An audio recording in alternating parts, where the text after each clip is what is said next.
안녕하세요. 마카오의 김 교수입니다. 오늘 제가 할 이야기는 그 인터내셔널 바칼로리냐?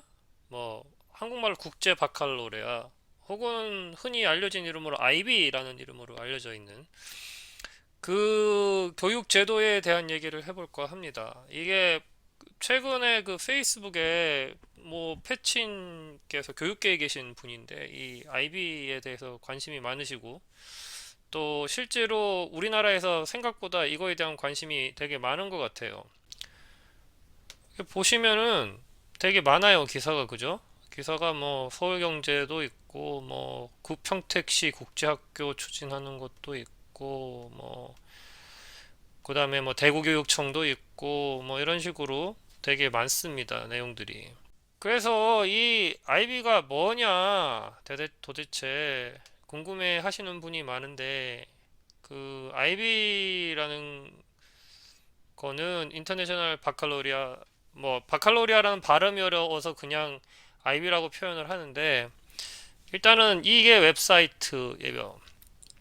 그 IB 과정에 대한 웹사이트가 있고 여기 들어가시면은 그 IB에 대한 여러 가지 그 정보들을 얻으실 수가 있습니다. 여기 보시면 뭐 프라이머리 2열, 뭐 미드 2열, 디플로마 프로그램 이렇게 되어 있는데 그 제일 많이 그 대입에 이제 활용이 되는 그 과정은 디플로마 과정입니다. 보통은 이제 디플로마 과정 혹은 IB의 고등학교 과정을 통상적으로 말하는 IB라고 칭합니다. 그래서 뭐 IB가 뭔지 뭐 네이버나 이런 데 찾아보면 이런 식으로 나와요. 뭐 1968년 스위스 제네바에 설립된 초중고 과정 교육기관 스위스 국제학교 협의와 유네스코가 협력하여 만든 뭐 독립적 비영리 국제기구이다. 뭐 위키 백과에도 보면은 이런 식으로 쭉 설명이 이렇게 돼 있습니다. 예. 그 많은 분들이 그 바칼로레아라는 것 자체가 프랑스에서 처음에 시작된 거라고 생각을 하셔가지고 프랑스게 아니냐고 생각하시는 분들이 있는데 사실 그 프랑스에서 하고 있는 졸업시험 그거랑은 전혀 관계가 없고요. 그냥 IB 과정이라고 아시는 게 좋을 것 같아요. 그리고 뭐 제가 이 IB 그 어떤 과정이 어떻고 하는 거를 설명을 하려고 그 동영상을 찍은 건 아니고요. 실제로 이거는 뭐 원체 방대하기도 하고 실질적으로 어떻게 운영되는지에 대한 내용들은 아까 보여드린 웹사이트에 들어가시면 되고 그냥 이제 저는 제가 겪은 경험으로 저희 딸내미 큰 딸내미가 아이비를 했었고 아마 둘째 딸내미도 크게 이제 특이사항이 없으면 아이비를 할 것 같아서 그 학부모 입장에서 아이비가 어떤 식으로 진행되고 있는지 그리고 그 아이비가 진짜로 좋은가 하는 이 문제 그리고 이제 한국 도입을 지금 하려고 아까도 얘기하고 있잖아요. 거기에 대한 얘기를 해볼까 합니다. 그래서 IB 과정에 대해서 자세한 거는 말고 그냥 이제 제가 경험했던 정확하게 얘기하면 제 딸내미가 경험했던 걸로 얘기를 하면 그 IB는 6과목을 듣도록 돼 있습니다. 6과목을 듣도록 돼 있고 그리고 그 3과목은 하이 레벨을 선택하도록 돼 있고 그리고 이제 나머지 3과목은 스탠다드 레벨을 선택할 수 있게 돼 있는데 이게 그냥 내가 뭐 예를 들어 가지고 뭐 과학 쪽을 좋아한다 해가지고 과학 쪽을 모두 다 택할 수 있는 게 아니라 그 조건들이 있어요. 반드시 들어가야 될 게 영어 랭귀지가 세컨 랭귀지 하나랑 영어 쪽에 관련된 게 들어가 있어야 되고 뭐 과학도 몇 과목이 들어가 있어야 되고 뭐 이런 식으로 돼 있어요. 뭐 자세한 거는 나도 뭐 벌써 1년이 지났기 때문에 기억을 못 하는데 어쨌든 중요한 거는 뭐냐면 그 과목별로 해서 보통 이제 IB를 생각을 하면 그냥 SAT나 이런 것처럼 그냥 시험만 치면 된다고 생각을 하는데 그게 아니에요. 그 IB도 그렇고 A레벨도 그렇고 그다음에 이제 그 중학교 과정에서 영국 학제 가운데 GCSE도 그런데 이거는 좀 성격이 그 SAT 같은 뭐 우리나라 수능이나 SAT는 입학 시험의 개념이고 IB 디플로마나 혹은 그 A레벨이나 아니면은 그 GCSE 같은 경우는 졸업 시험의 성격이 강해요. 그래서 시험만 친다고 되는 게 아니라 쭉 그 2년 과정에서 들어서 그 과정을 제대로 이수를 했는지, 그리고 이제 그 과정에 대해서 이제 계속 이밸류에이션을 하고, 그리고 그 시험뿐만이 아니라 중간 수업을 할 때 이제 소위 말하는 에세이를 쓰도록 돼 있습니다. 과목별로도 에세이가 존재하고, 그리고 이제 별도로 이제 그 에세이에 해당되는 시험이라기보다는 이제 그 따로 이제 또 존재하기도 해요. 뭐 TOK라든가 익스텐디드 에세이라고 해서, 그거는 이제 특정 과목과는 관계없이 그 반드시 맨데토리로 해야 되는 그런 식으로 돼 있어가지고, 예, 그 IB의 어떤 커리큘럼을 보면은 굉장히 단답형을 요구하는 게 아니라 복잡한 복합적인 사고를 요구하도록 돼 있어서 과정 자체는 굉장히 좋습니다. 그리고 이제 라이팅을 굉장히 많이 해야 되고요. 예. 아까 말씀드렸듯이 시험을 치기 전에 교과목별로도 에세이가 존재하고, 그리고 이제 TOK가 Theory of Knowledge라고 하는 건데, TOK라든가 Extended Essay라든가 이런 것들을 그 대학으로 치면은 이제 졸업 논문 쓰듯이 그런 식으로 이제 써야 되는 과정으로 돼 있기 때문에, 과목 그 IB 과정이라는 것 자체는 굉장히 사람들한테 도움이 된다고 생각을 합니다. 뭐 그래서 이제 뭐 한국에서도 뭐 도입을 하려고 하겠죠.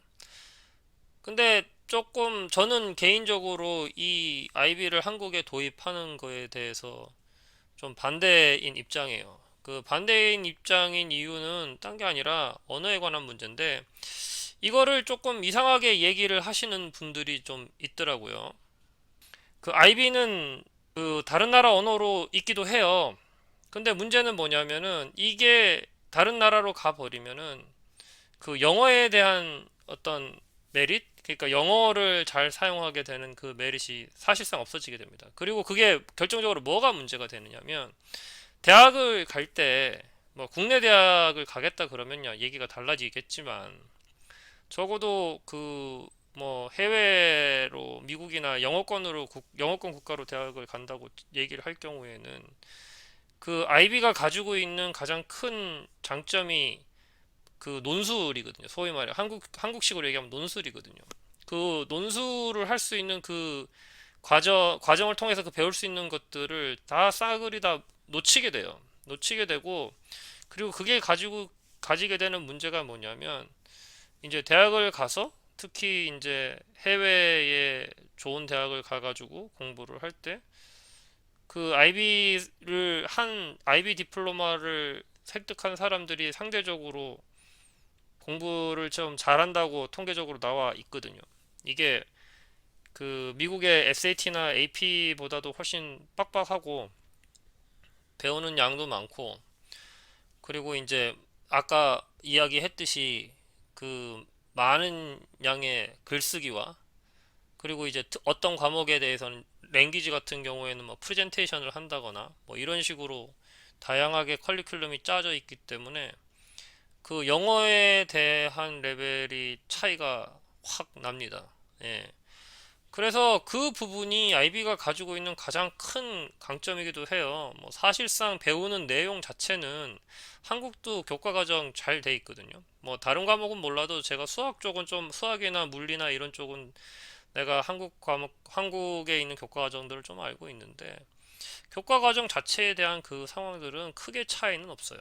예, 그 K-12 과정이 대부분 비슷하기도 하고, 물론 이제 미국은 이제 미국 K-12 과정은 뭐 조금 이제 그 뭐 싱가포르나 영국이나 아니면 뭐 한국에 비해서 조금 떨어지긴 하지만, 그 외의 경우에는 뭐 A레벨이나 뭐 IB나 거의 이제 배우는 그 커버리지는 거의 비슷하게 커버를 한단 말이에요.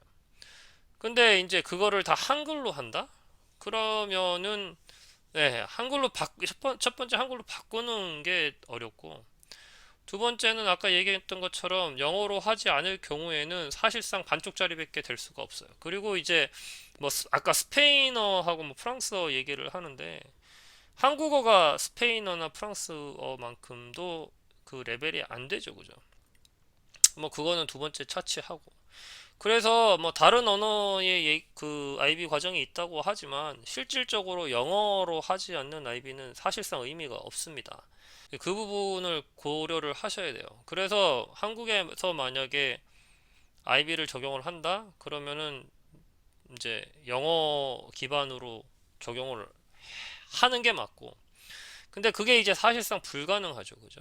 왜냐하면 아까 얘기했지만 영어 과목이 영어 과목만 있는 게 아니거든요. 영어 과목, 랭귀지로서의 영어 과목도 있고, TOK나 아니면 Extended Essay를 하는 장문이, 영어 장문이 따로 있고, 그리고 교과 과정에서 쓰는 에세이도 다 영어예요.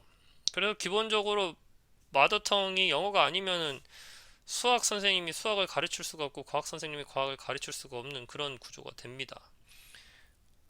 그래서 이제 이렇게 되면은 이제 만약에 이런 식으로 접근하게 되면은 이제 문제가 그거죠, 그죠? 뭐 진짜로 돈 있는 사람하고 영어를 좀 배우는 사람들만 이 과정을 들을 수 있다는 그렇게 그런 상황이 돼버리니까 소위 말하는 귀족 뭐 커리큘럼이다 뭐 이런 소리를 듣게 되는데 그거에 대한 그 비난을 피하기는 어려울 거예요. 한국어로 적용을 한다? 이거는 뭐 말이 안 되는 건데 두 가지 이유에서 말이 안 돼요. 아까 얘기했지만 했듯이 뭐 익스텐디드 에세이나 아니면은 뭐 교과 과정에서 하는 에세이들을 영어로 쓰고 그거에 대한 뭐 첨삭을 받고 교육을 받고 그 하는 거 그거 빼고 그거가 날라간다는 거 빼고 또 하나의 문제가 뭐냐 하면 한국 교육 과정이 생각보다 좋습니다. 예. 그거를 제가 장담할 수 있어요. 한국에서 교육 과정이 문제가 되는 이유는 제가 예전에 그 글로써 표현한 적이 있는데 그거를 뭐 능력 되시는 분들은 뭐 타고 들어가서 한번 찾아보시고 그 근본적인 원인이 있기 때문에 한국의 교육 시스템이 지금 개판이 된 건데 사실상 교육 과정 자체만을 따지고 보면 한국의 교육 과정이 역사 이런 거 빼고 뭐 역사는 뭐 하여튼 그 특히 뭐 과학이나 아니면은 특히 수학, 예? 중고등학교 과정에서의 혹은 특히 초등학교, 중학교 과정에서의 수학 과정은 굉장히 잘 돼 있어요. 그리고 실제로 그 대입에 사용되는 그 레벨, 그러니까 수용하는 그 범위도 봤었을 때 IB에서 다루는 커버하는 내용이랑 내용적으로는 이제 문제 방식이나 이런 것들은 다르긴 하지만 그 배우는 내용들 자체는 크게 차이가 없습니다. 그러니까 한글로 하겠다고 하면 사실상 대한민국 공교육이랑 IB 저기 뭐야 IB 과정이랑 크게 크게 차이가 없어요. 그거를 아셔야지 됩니다. 그거 뭐 한국이 뭐 교육 과정이 지금 이렇게 개판이 된데 중요한 이유를 대부분의 전문가들이 엉뚱한 데서 찾고 있거든. 그래서 문제인 거지. 그 과정이 IB 과정이냐, 아니면은 뭐 학종이냐, 아니면은 이제 뭐 수능이냐, 뭐 이런 거 자체가 문제가 되는 건 아니에요. 그래서 오늘의 한 줄 평 얘기는 IB를 하려고 하면은 영어로 해야지 된다. 하나. 그 다음에 한국에서 IB를 도입하겠다고 해도 영어로 하는 방향으로 도입을 해야지 된다. 근데 그거는 사실상 불가능하다. 예. 오늘은 여기까지 얘기하도록 하겠습니다. 좋은 하루 되세요.